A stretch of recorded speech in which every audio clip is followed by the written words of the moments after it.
So I think it all started with a small test. In 2022, I spent around $1,000 on Facebook and Instagram ads to pre-launch Sigma School, which is my coding bootcamp. And to my surprise, we've generated almost $10,000 in the first month, even before the product, the curriculum, anything was fully built. And that instant validation was my green light to continue investing my time and efforts and my cash flows on this business. Because honestly, I didn't have much back then, right? So from there, I leaned into what worked, having a clear offer, an intense focus on delivering value, and a rock solid marketing funnel that brings in people in and to nurture them and to convert them at the end of the funnel. Fast forward a bit, and my tech companies now are doing well over $80,000 per month in revenue. And I'm going to walk you through exactly how we did it step by step with numbers and everything, so you can apply the same tactics to your own ventures. So one of the first businesses I want to talk about would be Sigma School. When I first founded Sigma School, I knew our students' single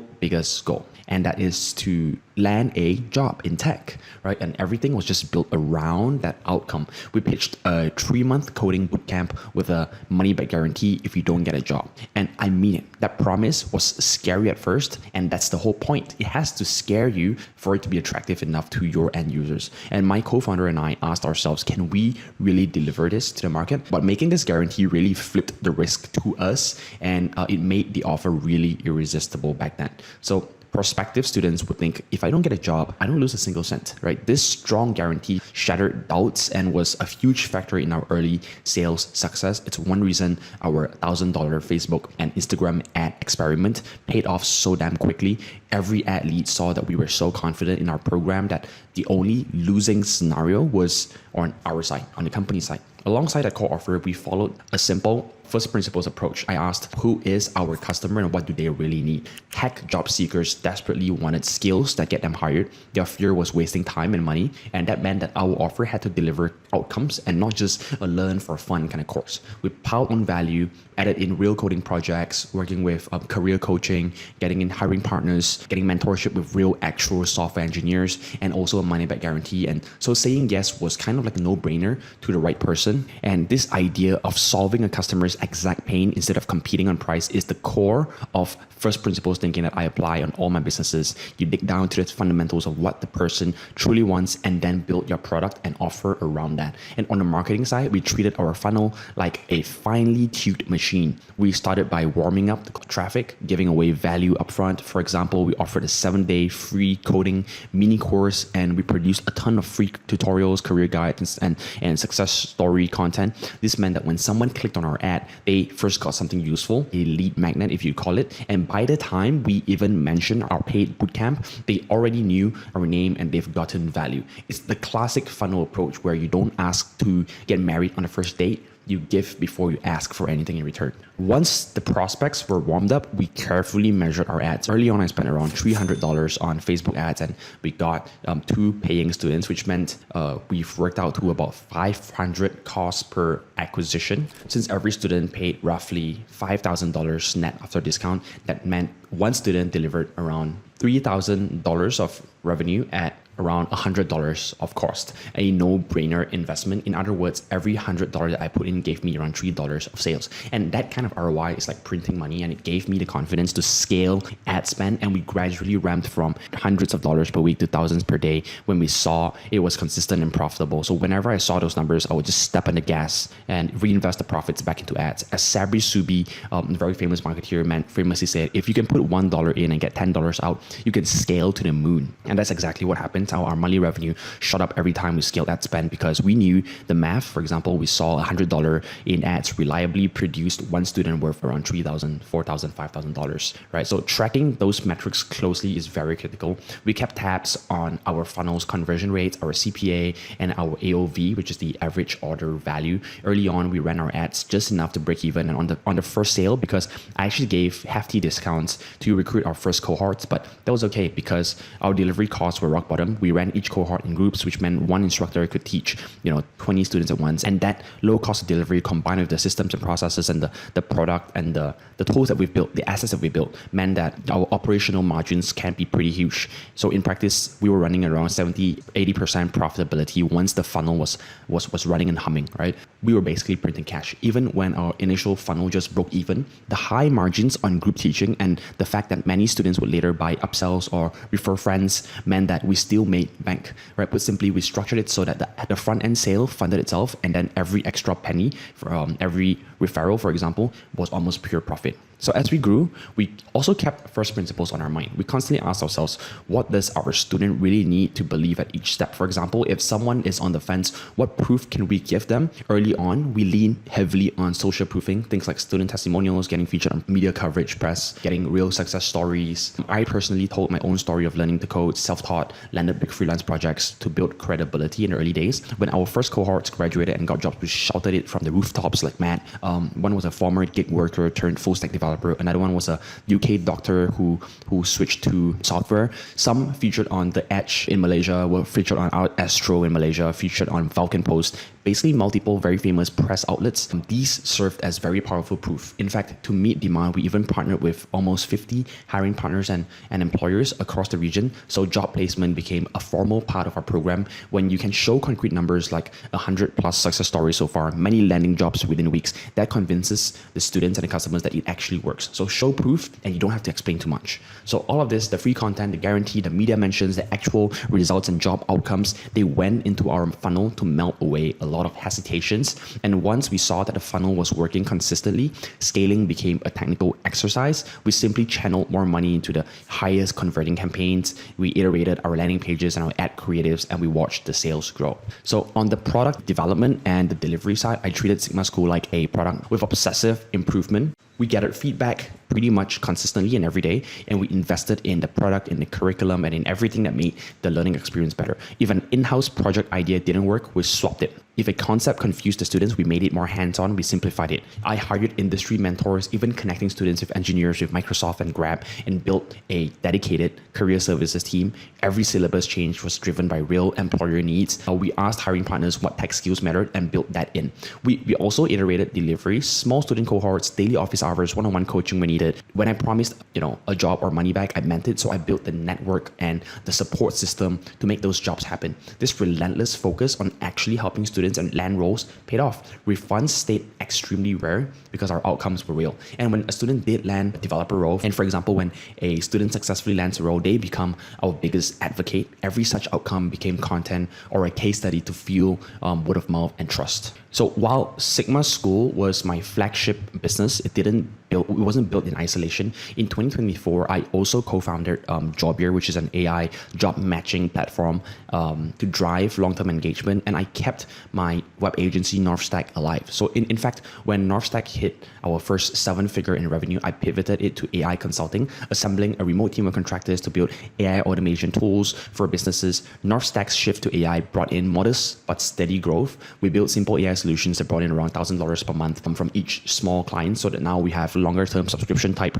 business model rather than one-off big projects and you got to hunt every few months, where that's the traditional agency model, right? We were able to scale this $1,000 per month business model because nowadays entrepreneurs, they really love AI and workflow automation. So this is somewhat of a big opportunity we're looking into today. So juggling multiple projects meant that I had to build a clear operating system. So by 2024, I stepped back to the day-to-day to work on the business, putting in processes, a clear leadership structure, and weekly team meetings so that Sigma School and the group company could run without me micromanaging every step. We effectively employed an EOS, entrepreneurial operating system, EOS-like discipline, though we didn't really call it that back then, right? Of setting company-wide goals, quarterly priorities, and a focused weekly scorecard. And this allowed me to delegate. I hired COOs and senior instructors, splitting responsibilities so that I could still launch new courses and ventures while Sigma continued to grow. Balancing Sigma School with other ventures like our AI job hunting startup Jobier was a learning experience because it forced me to make high margin choices. For example, I could have chased chased volume in Sigma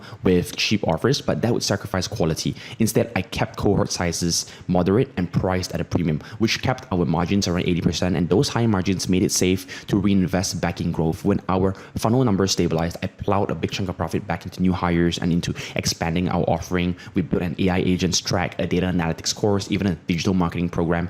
Each upsell to alumni and a new course launch boosted our lifetime value to a customer. And meanwhile, Jobier's AI job agent was co-founded in 2024, late 2024, to tackle another pain, which is the part where you have to apply to jobs, right? And it's run by a small remote team I oversee. Across all these, I set targets. If Sigma could hit, say, $1 million in revenue a year, then reinvesting to double down on proven channels made the leap to $3,000 per year seem possible. In fact, seeing our funnel return, let me aim ridiculously high.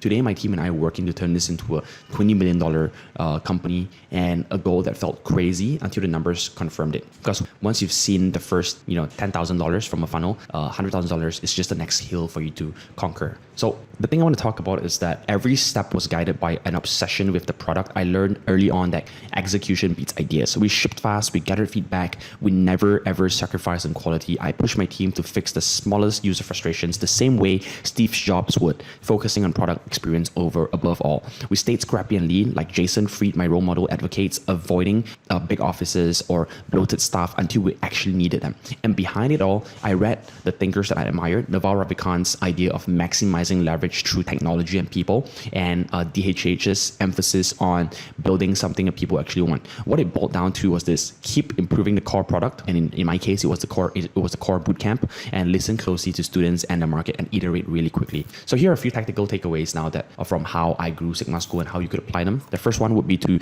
validate before building. The first $1,000 test wasn't about building a perfect school. It was about validating the demand first. We ran ads to a landing page describing the concept, right, which is a 3-month bootcamp, job or money back in Malaysia, and we made sure that people wanted it. So whether it's with us scaling this business model to a different country, or with us starting a new course, or with us starting a new business, it all comes back down to validating to see if there's demand, right, and make sure that someone or people actually wanted it and they were ready to pay for it before we actually invest into building it further, right? You can do the same, spend a small ad budget to test your ideas, market fit before investing in development. Next would be the offer, to create a no-brainer offer, to create an offer that addresses your customer's biggest fear. So we use the money back guarantee and career support. Use first principles to nail down what they truly want. Ours wanted jobs above all, so stack as much value as you can. We even threw in personalized mentor meetings and mock interviews so that saying yes made it sound like the obvious choice for them, right? Next would be to build a high ROI funnel. Use value first marketing, free trials, content, webinars, events,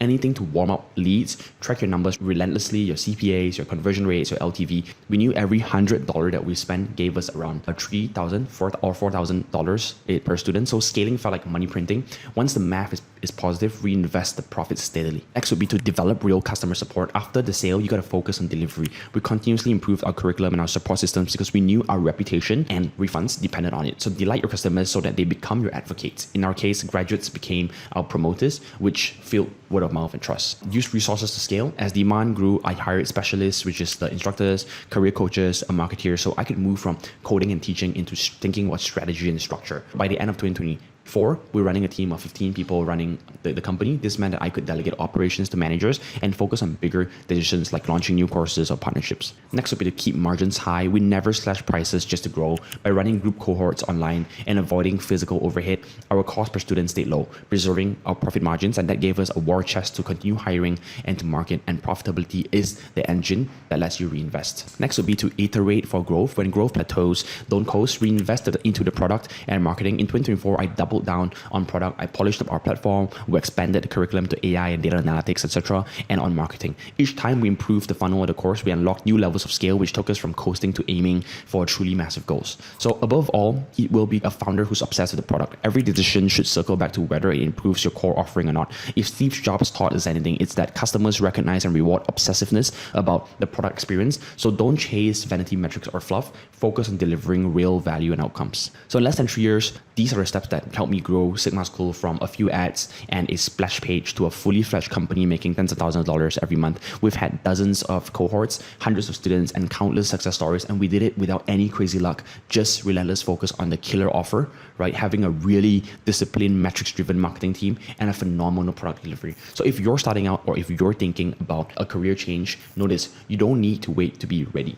Right? Start small, validate fast, and iterate. You can borrow the exact playbook that we use to nail your customer's core problem, to build a risk-reversing offer, to use value-first ads and content to drive interest and deliver an outstanding product that fulfills your promise. Track your numbers even as a beginner. You can learn even simple ROI math and scale up what works. Building a company in 2025 or 2026 and beyond might feel daunting, especially with AI everywhere, but that's also an advantage. People will pay for automation, learning tools, and anything that saves them time. Even as we focus on education, we leveraged AI, like in our Jobber tech startup platform, to differentiate ourselves. Keep learning emerging trends, just like I do every day today, but don't get distracted by all the latest flashy tools every day. Stay anchored to solving real problems. So right now, what I'm doing is what you can do too. Take a real problem that you've seen and think of a product or service that solves it, and then apply these tactics. Start with a minimal offer, guarantee results if you can, test it cheaply with ads, measure everything, and improve continuously. So I've been exactly where you are, working on a day job while trying to build something on nights and weekends, doubting if it would actually stick. And I promise, if you focus on execution,